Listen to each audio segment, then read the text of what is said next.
Christmas season शुरू हो रहा है और क्रिसमस सीजन जब आता है तो एक अजीब वलवला हमारे अंदर, एक अजीब जोश नजर आता है। और ये खुशी एक ऐसी खुशी है जिसका आगाज आसमान पर हुआ था, क्योंकि यीशु मसीह की पैदाइश पर लिखा है कि फरिश्ते आसमान से गाते हुए आए कि आलम बाला पर होशाना, और ज़मीन पर उन सब आदमियों के लिए जिनसे वो राज़ी है सुलह।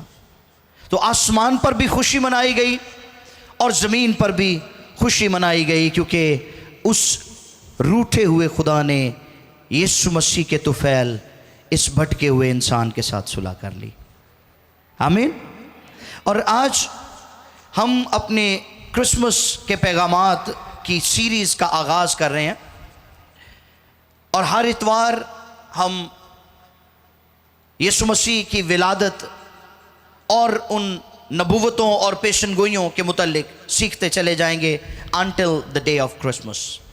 25 दिसंबर तक हम इसको जारी और सारी रखेंगे। तो आज चूँकि उसका पहला पैगाम है, वो हमारे बहन भाई जो हमें ऑनलाइन देख रहे हैं वो भी नोट कर लें। आज का जो मौजू है वो है यीशु की पैदाइश के मुतल्लिक 5 मखसूस नबूवतें। क्या टॉपिक है आज का? यीशु की पैदाइश के मुतल्लिक 5 मखसूस नबूवतें। और इसके लिए हम देखेंगे मुकद्दस मत्ती रसूल की मार्फत लिखी गई यीशु मसीह की इंजील, उसका पहला बाब है और उसकी 18वीं आयत मुकद्दसा से लेकर 23वीं आयत मुकद्दसा तक हम कलाम खुदा में से पढ़ेंगे, सुनेंगे, समझेंगे और सीखेंगे। The gospel of Matthew chapter 1 versus 18 through 23। खुदा की बंदी बाजी एस्टर हमारे लिए आज के तमाम हवाला जात को पढ़ेंगे। जी, खुदावंद के कलाम मुकद्दस में यूँ रकम है, सुनिए। कलाम खुदा में यूँ लिखा है, अब यीशु मसीह की पैदाइश, अब यीशु मसीह की पैदाइश इस तरह हुई कि जब उसकी माँ मरियम की मंगनी जी यूसुफ के साथ हो गई तो उनके इकट्ठे होने से पहले वो रूहुल कुद्दस की कुदरत से हामला पाई गई। पास उसके शौहर यूसुफ ने, जो रास्तबाज था और उसे बदनाम करना नहीं चाहता था, उसे चुपके से छोड़ देने का इरादा किया। वो इन बातों को सोच ही रहा था कि खुदावंद के फरिश्ता ने उसे ख्वाब में दिखाई देकर कहा, ए यूसुफ इब्ने दाऊद, अपनी बीवी मरियम को अपने यहाँ ले आने से ना डर, क्योंकि जो उसके पेट में है वो रूहुल कुद्दस की कुदरत से है। उसके बेटा होगा और तो उसका नाम यीशु रखना, क्योंकि वही अपने लोगों को उनके गुनाहों से निजात देगा। ये सब कुछ इसलिए हुआ कि जो खुदावंद ने नबी की मार्फत कहा था वो पूरा हो कि देखो एक कंवारी हामला होगी और बेटा जनेगी और उसका नाम इम्मानुएल रखेंगे, जिसका तर्जुमा है खुदा हमारे साथ। कलाम खुदा के पढ़े और सुने जाने पर खुदा की बरकत हो। एक आवाज में कहेंगे आमीन, हालेलुया। सो यीशु मसीह का तजस्सुम और उसका कंवारी से पैदा होना ये सबसे बड़ा मौजज़ा है। और ये मौजज़ा दुनिया, अक़वाम, अदयान, अकायद और मसालक के लिए एक पैगाम है कि जिस खुदा तक इंसान की रसाई नामुमकिन थी, क्योंकि आदम और हवा के गुनाह में गिरने के बाइस खुदा और इंसान के दरमियान जुदाई की दीवार खड़ी हो गई। और जुदाई की उस दीवार को गिराने के लिए ज़रूरी था कि खुदा की पाकीज़गी के मेयार तक पहुँचने और खुदा तक रसाई हासिल करने के लिए या तो इंसान खुदा बन जाता या खुदा इंसान बन जाता। अब इंसान के लिए खुदा बनना कतई नामुमकिन था। इसलिए खुदा इंसान बन गया और मुजस्सम होकर इंसानों के दरमियान आ गया, ताकि गुनाह के कैदी इंसान को नजात देकर अपने साथ जलाल में शामिल कर ले। और यही क्रिसमस की हकीकत है। आमीन। यीशु मसीह की पैदाइश, उसकी मसलूबियत और उसके मुर्दों में से जी उठने के मुतालिक पुराने अहदनामे में 300 से ज़ायद नबूवतें मौजूद हैं। मगर हम आज यीशु मसीह की पैदाइश के मुतालिक 5 मखसूस नबूवतों के मुतालिक सीखेंगे, जिनका जिक्र मुकद्दस मत्ती रसूल ने इस इंजील को कलमबंद करते हुए पहले 2 अबवाब में इनका तज़किरा किया है, इनका जिक्र किया है, इनको लिखा है। लेकिन ये एक सवाल है, और सवाल ये है कि क्यों हमारे लिए उन नबूवतों के मुतल्लिक जानना ज़रूरी है जो नबियों ने यीशु मसीह की पैदाइश से कई सौ साल पहले की। क्यों इंपॉर्टेंट है उनके मुतल्लिक जानना, क्यों ज़रूरी है उनके मुतल्लिक जानना? तो सुनिए, इसकी 2 वजूहात हैं। पहली वजह यह है कि ये नबूवतें इस बात की तस्दीक करती हैं कि खुदा अपने वादों में सच्चा और वफादार है। आमीन। ज़बूर 145 की 13वीं आयत में लिखा है, तेरी सल्तनत अबदी सल्तनत और तेरी हुकूमत पुश्त दर पुश्त है। खुदा अपने वादों में सच्चा और कौलो फेल में पक्का है। वो जो कहता है वो करता है। और खुदा ने अपने बंदा यशाया के वसीला से, यशाया 46वां बाब है और उसकी 11वीं आयत में लिखा है, जो मशरिक से उकाब को, यानी उस शख्स को जो मेरे इरादे को पूरा करेगा, दूर के मुल्क से बुलाता हूं। मैं ही ने ये कहा और मैं ही इसको वकू में लाऊंगा, और मैंने इसका इरादा किया और मैं ही इसे पूरा करूंगा। इसलिए जो खुदा कहता है उसे करता है। सो नबूवतों की एक वजह यह थी कि खुदा कौलो फेल में पक्का है, वो अपने वादों को पूरा करता है। नंबर 2, ये नबूवतें ये तस्दीक करती हैं कि यीशु ही मसीह मौऊद है। यीशु ही वो हस्ती है जिसका वादा बनी नू इंसान के साथ किया गया कि वो नजात दहिंदा दुनिया में आएगा और दुनिया को गुनाह से निकालेगा, बचाएगा, रिहाई देगा, छुटकारा देगा। अब ये कोई हादसाती बात नहीं है कि मसीह के मुतालिक जितनी नबूवतें या पेशन गोइयाँ की गई वो सिर्फ और सिर्फ यीशु ही पर पूरी हुई। ये कोई हादसाती एक्सीडेंटल बात नहीं है कि जितनी नबूवतें यीशु के मुतालिक की गई हैं वो सिर्फ यीशु पर ही पूरी हुई हैं। जितनी नबूवतें मसीह के लिए की गई हैं वो एक ही शख्स पर पूरी हुई हैं। ये कोई एक्सीडेंट नहीं है। सुनिए, इल्मे रियाजी के मुताबिक मसीह के मुतालिक सैकड़ों साल पहले की गई नबूवतों का हादसाती तौर पर एक ही शख्स की जिंदगी में पूरा होना नामुमकिन है। ये मैं साइंस की बात कर रहा हूं, इल्मे रियाजी की बात कर रहा हूं। डॉक्टर पीटर स्टूनर, जो साइंस डिवीजन वेस्टमॉन्ट कॉलेज के चेयरमैन थे, उनकी वफात 1980 में हुई। और डॉक्टर पीटर अपनी वफात से पहले शोबा शुमारियात के हेड भी थे, और उन्होंने एक किताब लिखी जिसका टाइटल था द साइंस स्पीक्स कोड। और उस किताब में डॉक्टर पीटर ने बरमला इकरार किया कि अजरूए साइंस और इल्मे रियाजी के मुताबिक ये मुमकिन ही नहीं कि बाइबल मुकद्दस में मसीह के मुतल्लिक की गई अंबिया की नबूवतें हादसाती तौर पर एक ही शख्सियत यानी यीशु पर पूरी हों। Not possible. इसलिए डॉक्टर पीटर स्टोनर लिखते हैं कि अगर कोई शख्स यीशु पर ईमान नहीं लाता कि वो नजात दहिंदा है, तो वो शख्स कायनात की सबसे बड़ी हकीकत को ठुकराता है और खुदा की अलूहियत को चैलेंज करता है। इतने साइंस भी मान बैठी जाए, साइंस ने भी इकरार कर लिया है, साइंस ने भी मान लिया है कि यीशु ही खुदावंद है, यीशु ही निजात दहिंदा है। हालेलुया। आगे बढ़ते हैं।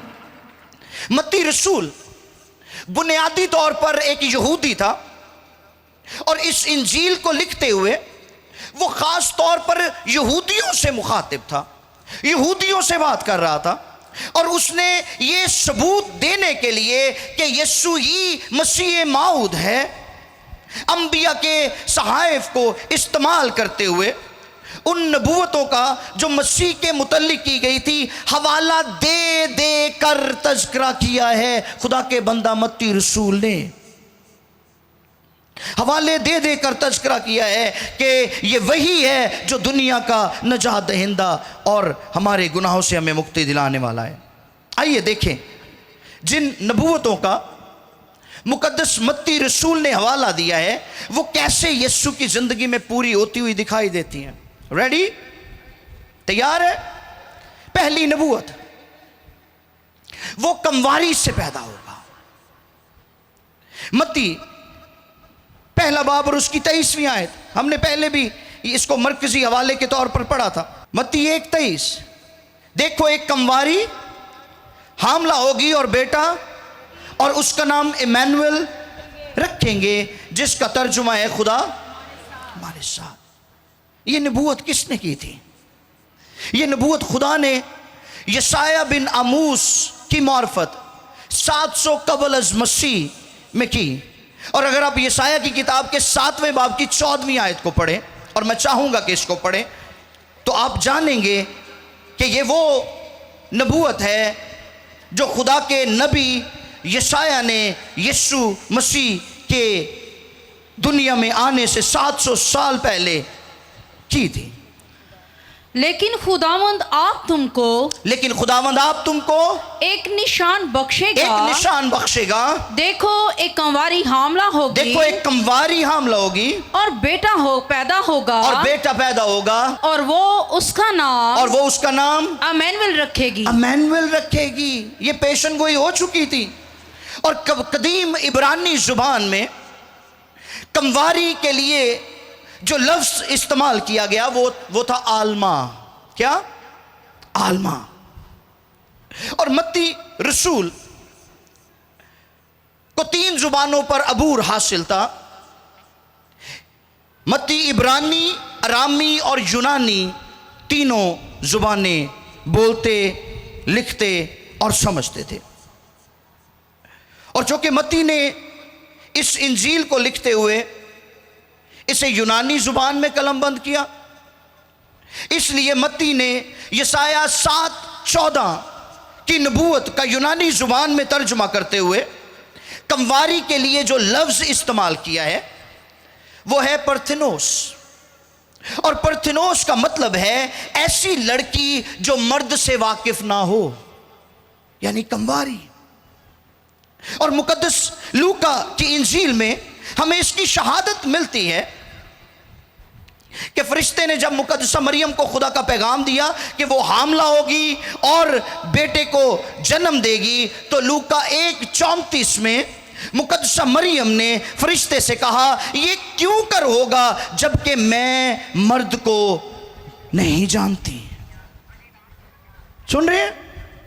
पौलुस रसूल ने करंथियों का दूसरा खत उसके 11वें बाब की 2री आयत में यही लफ्ज पार्थेनोस मसीह की कलीसिया के लिए भी इस्तेमाल किया।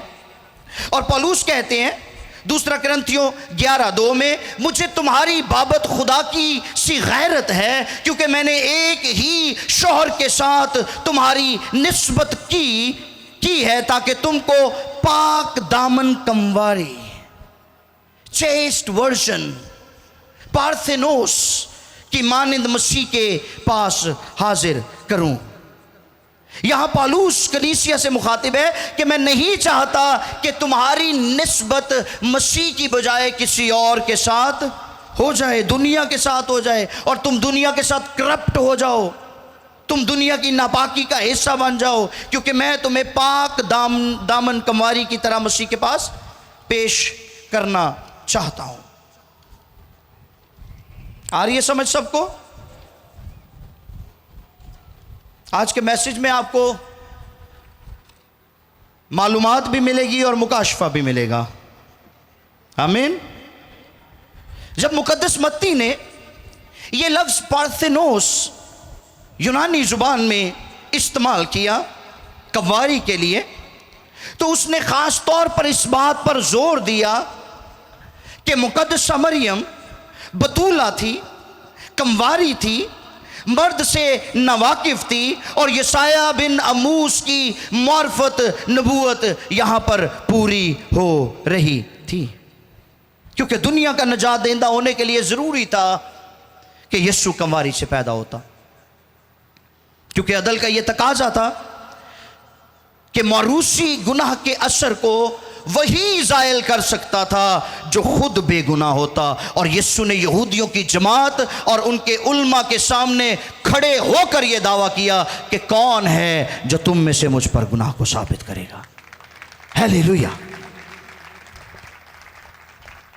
मत्ती 1:18-19 में लिखा है कि यीशु की पैदाइश से पहले मुकद्दसा मरियम की मंगनी मुकद्दस यूसुफ के साथ हुई, मगर मरियम रूहुल कुद्स की कुदरत से हामला हो गई, और यूसुफ रास्तबाज के अंदर जो वसवसे, जो खदशे पल रहे थे, खुदा ने अपना फरिश्ता भेजकर उनको दूर किया। अब थोड़ी सी बात हम मुकद्दस यूसुफ को लेकर भी कर लेते हैं।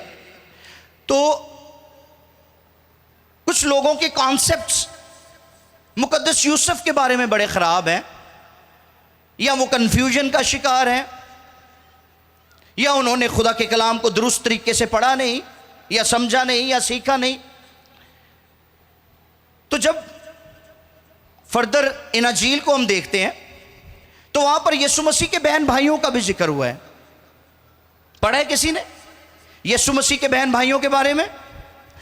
तो कुछ लोगों का यह ख्याल है कि ये जिन बहन भाइयों का जिक्र वहां पर मौजूद है, जिन्हें यीशु मसीह के बहन भाई कहा गया है, वो दर हकीकत मुकद्दस यूसुफ की पहली बीवी के बच्चे थे। तो इसलिए मुकद्दसा मरियम से कोई बच्चा पैदा नहीं हुआ था मां सिवा यीशु मसीह के। यीशु के बाद वो चूंकि आपस में नहीं मिले, इसलिए उनके यहां औलाद पैदा नहीं हुई। तो मैं आज आपको इस डिसेप्शन से बाहर निकालना चाहता हूं, आज आप पर यह कलाम की हकीकत खोलना चाहता हूं, ताकि आप इस बात को समझें कि खुदा जो कुछ कहता है उसको पूरा करने की कुदरत रखता है। सुनिए, लिखा है 18वीं आयत, अब यीशु मसीह की पैदाइश इस तरह हुई कि जब उसकी मां मरियम की मंगनी यूसुफ के साथ हो गई। इतने रुके हो जरा। मरियम के साथ क्या हुआ? विआह तो नहीं होया। अब कुछ लोगों को यह भी नहीं पता, वो कहते जी उस दौर च मंगनी नूं भी विआह ही कहते सी। मैं उन्होंने भी प्रूफ कर देना वा कि उस दौर च मंगनी नूं विआह नहीं सी कहते, उदों भी मंगनी मंगनी हुंदी सी ते विआह विआह हुंदा सी। अज भी मंगनी मंगनी है ते विआह विआह है। प्लीज़ आप इन चीज़ों को मिक्सअप करना बंद कर दें, क्योंकि हमारा वही कल्चर है, हम उसी सकाफत का हिस्सा हैं। उस वक्त भी अरेंज मैरिजेस होते थे, आज भी अरेंज मैरिजेस होते हैं। माँ प्यो बह के डिसाइड करते हैं, उस तो बाद जो मंगनी होंदी है तो मंगनी नूं समझा जाता काम पक्का हो गया है, ठीक। और फिर ऑब्जर्व करते हैं खानदान एक दूसरे को। सुनिए जरा, पहले मंगनी को क्लियर कर लेते हैं। इस्तस्ना की किताब उसका 20वां बाब है और उसकी 7वीं आयत मुकद्दसा को बाजी एस्टर पढ़ेंगी हमारे लिए। खुदा ने सिपाहियों को हुक्म दिया था, बनी इस्राएल के सिपाहियों को। इस्तस्ना 20वां बाब है और उसकी 7वीं आयत। और जिसने किसी औरत से अपनी मंगनी तो कर ली हो, सुने, गौर से सुनिए, और जिसने किसी औरत से अपनी मंगनी तो कर ली हो, जिसने किसी औरत से अपनी मंगनी तो कर ली हो, पर उसे ब्याह कर नहीं लाया उसे है, ब्याह कर नहीं लाया है, वो भी अपने घर को लौट वो जाए, भी अपने घर को लौट जाए, ता ना होके वो लड़ाई में मारा जाए, लड़ाई में मारा जाए, और दूसरा मर्द उससे ब्याह कर ले, उसकी मंगेतर से ब्याह कर ले। इस वास्ते पहले जाके बुढ़ी ब्याह लवे। आ रही है समझ? मंगनी ब्याह तो नहीं सी हुंदा। क्लियर? ओके। अब वो लोग जो कहते हैं कि मुकद्दस यूसुफ के पहले बच्चे भी थे और मुकद्दसा मरियम से उनके यहां कोई बच्चा पैदा नहीं हुआ, तो बाइबल मुकद्दस तो इसके बारे में खामोश है। कलाम खुदा में ने तो हमें यह बताया ही नहीं कि मुकद्दस यूसुफ की पहले मंगनी हुई थी। तो जे पहले मंगनी हुई होंदी या पहले ब्याह होया हुंदा तो इत्थे मेंशन हुंदा। आ रही है मेरी बात की समझ? एक होर टेक्निकल गल मैं तुहाडे नाल करन लगा हूं। खुदा के खुदाम भी बैठे हुए यहां पर। अब मेरी रहनुमाई करिए, मंगनी कंवारे दी हुंदी है कि दवाजू दी हुंदी है? कम ऑन बताइए, मंगनी किसकी होती है जी? ते जिदी बुढ़ी मर जाए ओदा डायरेक्ट निकाह हुंदा है ओदी मंगनी। तो फिर यहां पर क्या लिखा है? क्या लिखा है कलाम में? उनकी मंगनी हुई तो उनके पहले बच्चे नहीं थे और यीशु मसीह की पैदाइश तक के लिए खुदा के फरिश्ते ने उनको रोका था कि तुम इकट्ठे ना होना, लेकिन उसके बाद उनके यहां औलाद पैदा हुई है। इस कॉन्सेप्ट को क्लियर कर लें अपने। ओके, दूसरी नबूवत की तरफ बढ़े। लिखा है वो बैतलहम में पैदा होगा। मत्ती 2:1-6 पढ़िए जरा इसको। जब यीशु हेरोदेस बादशाह के जमाना में यहूदिया के बैतलहम में पैदा हुआ, तो देखो कई मजूसी पूरब से यरूशलेम में ये कहते हुए आए कि यहूदियों का बादशाह जो पैदा हुआ है वो कहाँ है? क्योंकि पूरब में उसका सितारा देखकर हम उसे सजदा करने आए हैं। ये सुनकर हेरोदेस बादशाह और उसके साथ यरूशलेम के सब लोग घबरा गए और उसने कौम के सब सरदार काहिनों और फकीयों को जमा किया। उनसे पूछा कि मसीह की पैदाइश कहाँ होनी चाहिए? उन्होंने उससे कहा। अब सुनिए, जो यहूदी क़यादत थी, उलमा थे, उनका जवाब। उन्होंने कहा कि यहूदिया के बैतलहम में क्योंकि नबी की मार्फत यूं लिखा गया है कि ए बैतलहम यहूदा के इलाके तो यहूदा के हाकिमों में हरगिज़ सबसे छोटा नहीं, क्योंकि तुझ में से एक सरदार निकलेगा जो मेरी उम्मत इस्राएल की गल्लाबानी करेगा।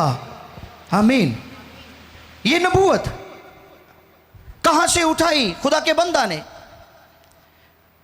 कहां मौजूद है ये नबूवत? तो सुनिए, मीका नबी का सहीफा और उसका 5वां बाब और उसकी दूसरी आयत, इसको भी पढ़ दीजिए मेरे लिए। मीका 5:2 की इस नबूवत खुदा के बंदा ने रकम किया है। लेकिन ए बैतलहम अफराता अगरचे तू यहूदिया के हजारों में शामिल होने के लिए छोटा है, तो भी तुझ में से एक शख्स निकलेगा और मेरे हुजूर इस्राएल का हाकिम होगा। उसका मस्दर ज़माना साबिक़ हाँ कदीमुल अयाम से है। हाँ, कदीमुल अयाम से है। ये वो नबूवत है जो खुदा ने अपने बंदा मीका के वसीला से 700 कबल अज़ मसीह में की थी, और उस नबूवत को कोट किया है खुदा के खादिम मत्ती रसूल ने। यहां पर मजहबी रहनुमा उस वक्त भी कलाम से बड़ी वाकफियत रखते थे, लेकिन ईमान उनका उस वक्त भी डामाडोल रहता था। आज भी बेशुमार लोग ऐसे हैं जो कलाम के हवाले देते हैं, लेकिन आप कलाम को कबूल नहीं करते। कलाम पर वो उनका अपना ईमान डामाडोल ही रहता है। कलाम के को सिर्फ पढ़ लेना काफ़ी नहीं है, उस पर यकीन करना बहुत ज़रूरी है। अब हेरोदीस के पास जब वो मजूसी आए हैं तो उन्होंने पूछा है कि यहूदियों का बादशाह कौन? यहूदियों का बादशाह जो पैदा हुआ है वो कहाँ है? और इसकी तहकीक के लिए हेरोदीस ने यहूदी मजहबी क़यादत को कॉल कर ली, उल्मा को बुला लिया, और उसने कहा इनका बादशाह है, यही बता सकते हैं और इन्हीं की किताब में लिखा होगा। और उन्होंने हेरोदीस बादशाह को मीका नबी के सहीफे में से ये पढ़कर सुना दिया कि मसीह का आना यहूदिया के बैतलहम से है। हेरोदीस नू समझ लग गई सी कि मैं किदे को पूछना है। अज भी बेशुमार लोग ने इस दुनिया दे विच जिहड़े यीशु दे बारे अपनियां ही तफसीरां करते रहंदे ने, और तोड़ मड़ोड़ कर जैसी उनको समझ आती है वो यीशु के बारे में वैसी वैसी बातें बना लेते हैं। हाँ जी, यीशु की विलादत के बारे में कॉन्सेप्ट्स खराब हैं लोगों के, और पुठियां तफसीरां करी जाते हैं। यीशु के मसलूब होने के बारे में कॉन्सेप्ट्स खराब है, कहणगे जी कोई होर सी, वो हम शक्ल सी, यीशु नूं ते चुक लिया गया सी, वो कोई होर सी जिन्हों उथे लटका देता। हाँ जी, फिर यीशु की आमद के मुतालिक कॉन्सेप्ट्स खराब है कौमों के। मैं दावत देना चाहता हूं ऐसे लोगों को, वो हेरोदीस से सीखें। हेरोदीस ने मजहबी क़यादत को बुलाया था कि आप हमें बताओ कि मसीह का पैदा होना कहाँ मकसूद है। हम भी आपको दावत देते हैं, जे तानू समझ नहीं आती तो साढ़े को पूछो, असी तानू दसांगे कि यीशु मसीह किदों आएगा, कब, क्या उसकी ज़ात है, क्या उसकी पर्सनैलिटी है, क्या उसकी हस्ती है, कैसे बड़े वो काम करता है, और कैसी नबूवतें उसके लिए हुई हैं, और वो कब कब और कैसे कैसे पूरी हुई हैं और हो रही हैं। इस किताब में मीका नबी ने दो खास बातों पर रोशनी डाली है। नंबर 1 कहता है इसराइल पर हुक्मरानी करने वाला बादशाह यानी मसीह बैतलहम में पैदा होगा। नंबर 1। नंबर 2 कहता है उसका मस्दर ज़माना साबिक। मस्दर क्या होता है? इसको ओरिजिन बोलते हैं, बर्थ प्लेस। क्या? Birth place. उसका मस्दर ज़माना साबिक यानी कदीमुल अयाम से है। बर्थ प्लेस का किसी भी शख्स की ज़िंदगी के तमाम पहलुओं और शोबों पर बड़ा गहरा असर होता है। बर्थ प्लेस आपकी सकाफती शनाख्त को मुतासिर करती है। इसमें आपकी ज़ुबान, रस्म व रवाज, रवायात और आपका ख़ानदान, आपका ख़ानदानी पस मंज़र इसमें शामिल होता है। इसलिए कोई भी शख्स अपनी बर्थ प्लेस को नहीं भूल सकता। यहाँ तक कि जब आप अपने कोई डॉक्यूमेंट्स आपको बनवाने होते हैं, जब तुसी किसी होर शहर शिफ्ट हो जाते हो तो तानू डॉक्यूमेंट बनवान ली उत्थे वापस जाना पैंदा है। वो पूछते हैं आपकी बर्थ प्लेस क्या थी। अब चूंकि यीशु बुजुर्ग दाऊद की नस्ल से पैदा हुआ, तो इसीलिए उसकी जाए पैदाइश भी दाऊद का शहर ठहरा, बैतलहम। ओके।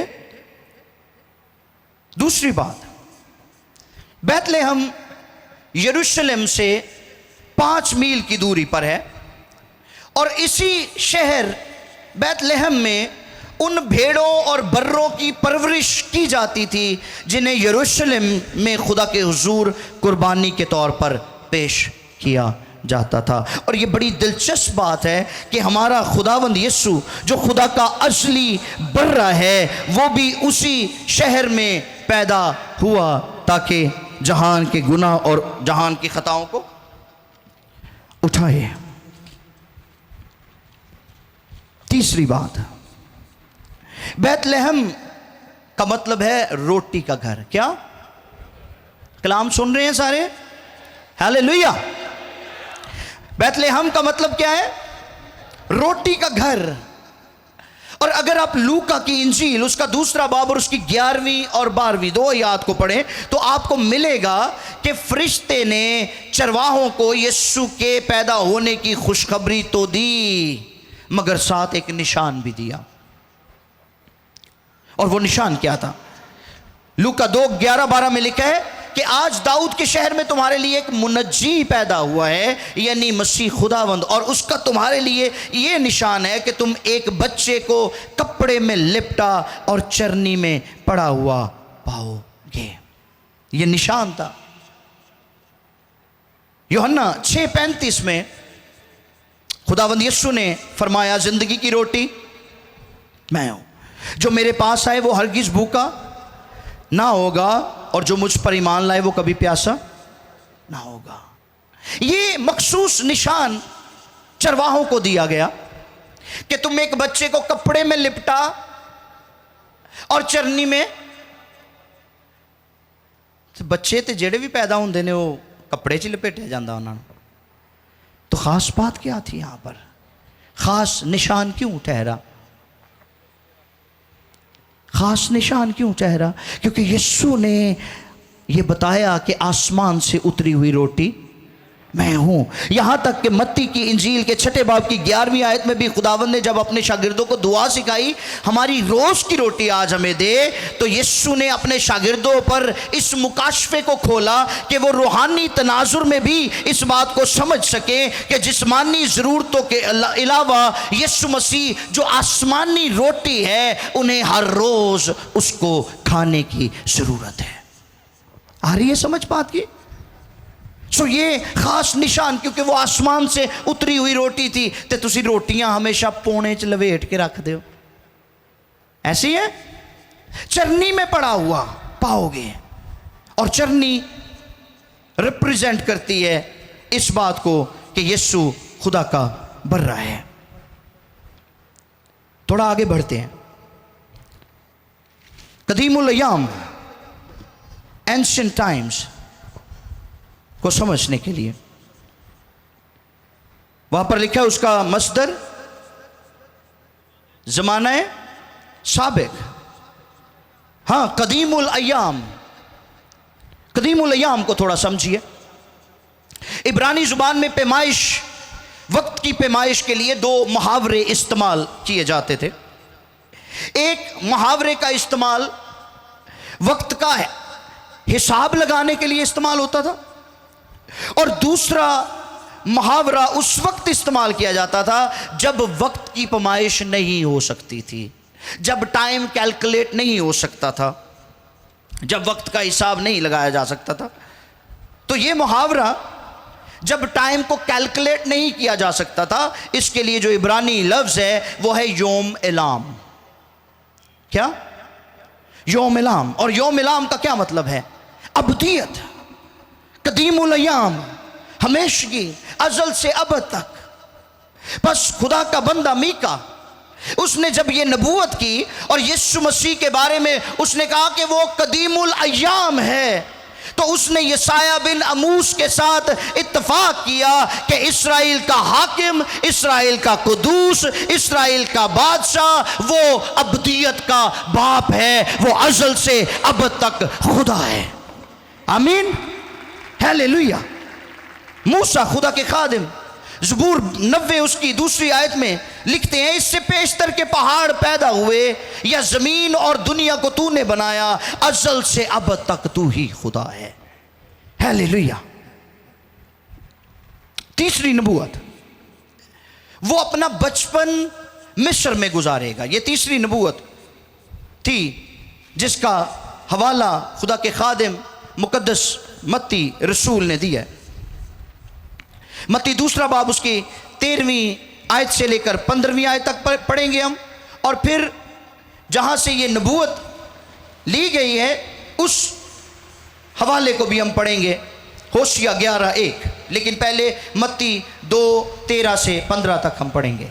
जब वो रवाना हो गए तो देखो खुदावंद के फरिश्ता ने यूसुफ को ख्वाब में दिखाई देकर कहा, उठ, बच्चे और उसकी माँ को साथ लेकर मिस्र को भाग जा, और जब तक मैं तुझे ना कहूँ वहीं रहना, क्योंकि हेरोदेस इस बच्चे को तलाश करने को है ताकि उसे हलाक करे। बस वो उठा और रात के वक्त बच्चे और उसकी माँ को साथ लेकर मिस्र को रवाना हो गया, और हेरोदेस के मरने तक वहीं रहा, ताकि जो खुदावंद ने नबी की मार्फत कहा था वो पूरा हो कि मिस्र में से मैंने अपने बेटे को बुलाया। और जब हेरोदेस ने देखा कि मजूसियों ने मेरे साथ हंसी की तो नहायत गुस्से हुआ जी। और आदमी भेजकर बैतुलहम और उसकी सब सरहदों के अंदर के उन सब लड़कों को कत्ल करवा दिया, जिसका जिक्र मत्ती ने किया है 15वीं आयत में। और हेरोदेस के मरने तक वहीं रहा ताकि जो खुदावंद ने नबी की मार्फत कहा था वो पूरा हो कि मिस्र में से मैंने अपने बेटे को बुलाया। इसकी इस नबूवत को हम देखेंगे होशिया 11:1 में, जहां से खुदा के बंदा मत्ती ने इसको सर्च आउट किया है और सर्च आउट करके सबूत के तौर पर यहां रकम किया ताकि यहूदी इस बात को जाने कि मसीह माऊद यीशु मसीह नासरी ही है। जब इसराइल अभी बच्चा ही था, मैंने उससे मोहब्बत रखी और अपने बेटे को मिस्र से बुलाया। ये थी वो नबूवत जिसका हवाला खुदा के बंदा मत्ती ने यहां पर दिया। अब हेरोदेस के मुतालिक सुनिए कि जब मजूसियों ने आकर उससे पूछा कि वो मसीह, वो बादशाह जो यहूदियों का बादशाह है, वो पैदा हुआ है, वो कहाँ है, तो हेरोदेस को गुस्सा क्यों चढ़ गया? हेरोदेस घबरा क्यों गया? तो हेरोदेस के बारे में कहा जाता है कि वो बड़ा ही इनसिक्योर शख्स था। उसके अंदर बड़ी इनसिक्योरिटी मौजूद थी, अपने तख्त को लेकर, अपनी सल्तनत को लेकर, अपनी हुक्मरानी को लेकर, अपनी बादशाही को लेकर। और वो ये नहीं चाहता था कि किसी भी कीमत पर उसकी बादशाही छिन जाए, क्योंकि इसके लिए उसने अपनी एक बीवी को भी मरवाया था और अपने कुछ बेटों को भी मरवा दिया था ताकि कोई उसका तख्त ना छीन सके। इतना जालिम शख्स था ये, इतना इनसिक्योर शख्स था ये। लेकिन जब इसने मालूम किया कि यहूदियों के बादशाह को, मसीह माऊद को बैतलहम में पैदा होना मकसूद है, तो उसने 2-2 बरस और उससे कम उम्र के बच्चों को कत्ल करने का हुक्म जारी किया।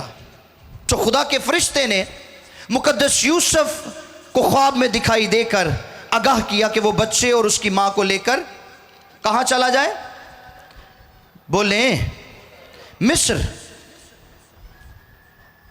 और जब तक हेरोदेस मर न गया, लिखा है, वो वहीं रहे और वो 2 साल तक वहां मुकीम रहे।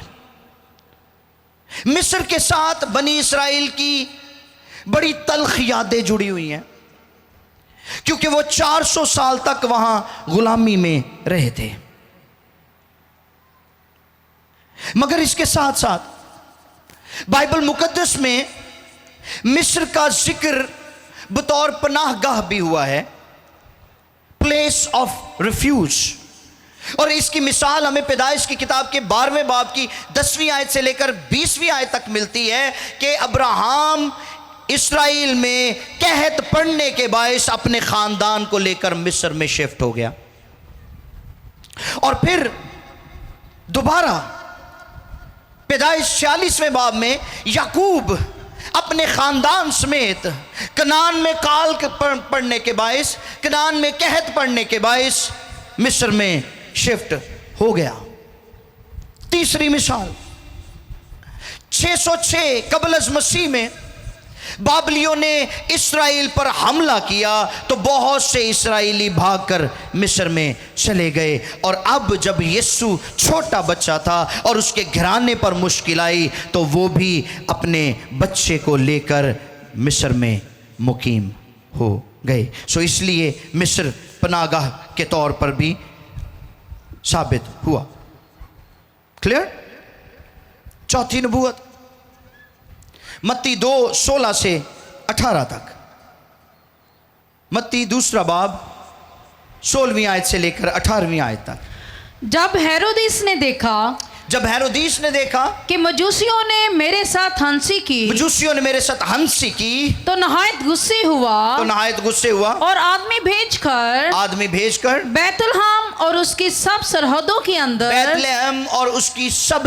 के अंदर कि उन सब लड़कों को कत्ल करवा दिया जो दो बरस के या इससे छोटे थे उस वक्त के हिसाब से जो उसने मजूसियों से तहकीक की थी जी। उस वक्त वो बात पूरी हुई जो यिर्मयाह नबी की मार्फत कही गई थी कि रामा में आवाज सुनाई दी रोना और बड़ा मातम राखिल अपने बच्चों को रो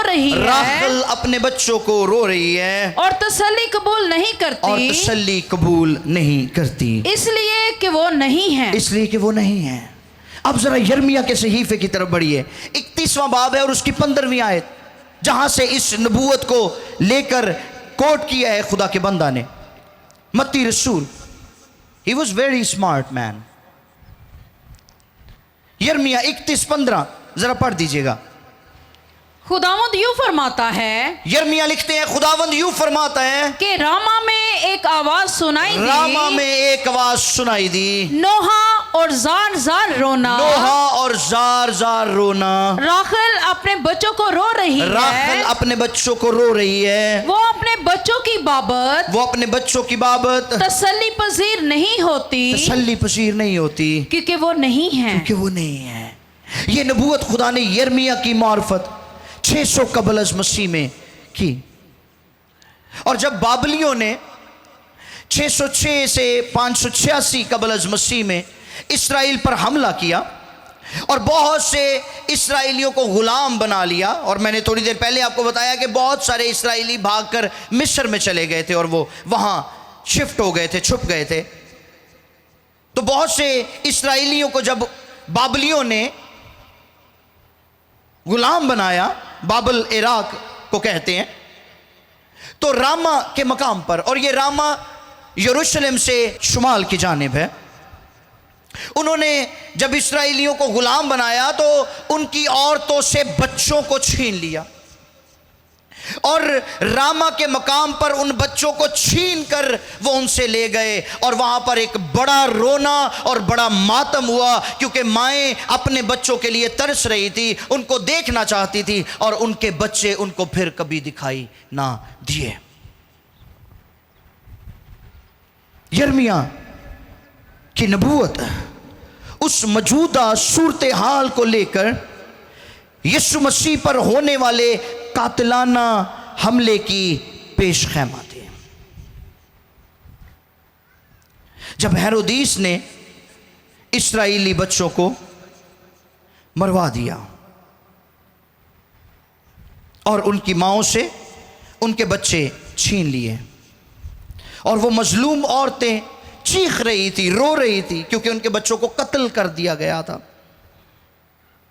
और मजलूम इस्राएली औरतों को राखल से तशबीह दी गई है। लिखा है राखल अपने बच्चों के लिए रो रही है और तसल्ली कबूल नहीं करती। तो राखल का जिक्र क्यों किया गया है, सुन ले इस बात को भी।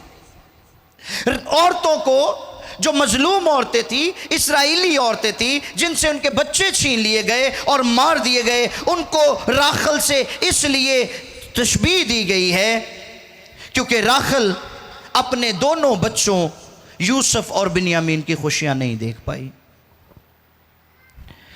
इसलिए कि बैतलहम जाते हुए बिन्यामीन की पैदाइश पर वो खुद फौत हो गई और रामा के करीब उसको दफन किया गया और वहां पर बड़ा मातम हुआ था।